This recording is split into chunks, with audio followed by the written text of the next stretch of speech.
అబ్బబ్బబ్బబ్బబ్బా. ఉహు, మామూలుగా మామూలుగా కొట్టలేదుగా. ఎవరో తెలుసు కదా, రొమారియో షెపర్డ్ ఆర్సీబీ తరపున ఆడుతూ చెన్నై బౌలర్లని ఊచకోత కోశాడు. కేవలం 14 బాల్స్ మాత్రమే ఫేస్ చేశాడు. ఆ 14 బాల్స్లో 53 రన్స్ చేశాడు. హాఫ్ సెంచరీ చేశాడు భయ్యా. 6 సిక్స్లు కొట్టాడు. మామూలుగా కాదు.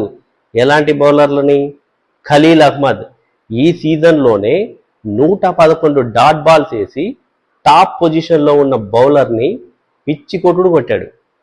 33 రన్స్ స్కోర్ చేశాడు ఖలీల్ అహ్మద్ బౌలింగ్లో. అతడు వేసిన 19th ఓవర్లో. ఏమన్నా కొట్టడమా? 6 సిక్స్లా, 4 ఫోర్లా? ఏంటి భయ్యా ఇది? మీ వెస్టిండీస్ వాళ్ళు అందరూ ఇంతేనా? ఆ రసెలు, అంతకుముందు కెరన్ పొలార్డ్, మీరంతా ఇంతే. వస్తారు ఒక మ్యాచ్లో మొత్తం సీన్ మొత్తం రివర్స్ చేసిపోతారు. పాపం చెన్నై అప్పటి వరకు ఏదో నడిపిస్తూ వచ్చింది. మీ వాడు అంతే స్మాష్ చేశాడు. అతను ఎస్ఆర్హెచ్ తరపున ఆడినప్పుడు 3 ఇన్నింగ్స్లు ఆడి 5 సిక్స్లు కొట్టాడు రొమారియో షెపర్డ్. ముంబై తరపున 5 ఇన్నింగ్స్లు ఆడి 5 సిక్స్లు కొట్టాడు. అంటే ఎస్ఆర్హెచ్కి ముంబైకి ఆడినప్పుడు ఈ రేంజ్ జోష్ లేదు. కానీ ఆర్సీబీకి వచ్చేసరికే మాత్రం మొత్తం ఫేట్ మారిపోయింది. అంటే ఆర్సీబీకి ఇది కూడా ఏదో కలిసి వచ్చే అంశంలాగే అనిపిస్తోంది.